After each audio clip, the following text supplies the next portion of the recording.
Presque personne n'a eu ce Pokémon super commun en carte, et c'est normal. Plus jeune, vous vous souvenez avoir eu un Babimanta ou un Manzai en carte Pokémon? Si oui, félicitations! Parce qu'ils ont eu qu'une seule carte chacun.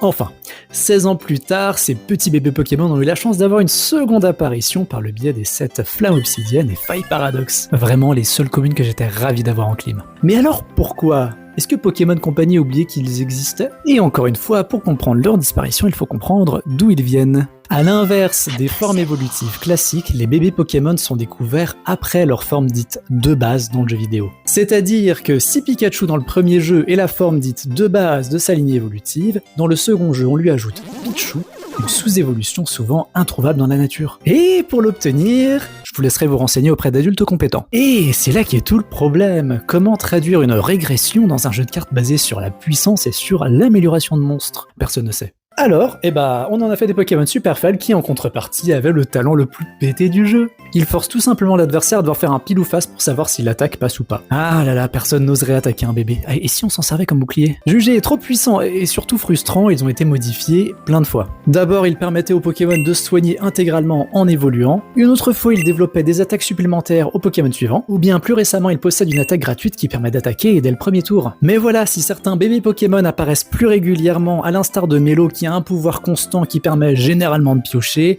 il devenait de plus en plus difficile de donner un rôle fixe à tous ces petits monstres. Et c'est ainsi que Manzai et Babimanta se sont retrouvés dans les limbes du JCC faute de savoir quoi en faire. Et on leur souhaite une troisième carte avant leurs 20 ans.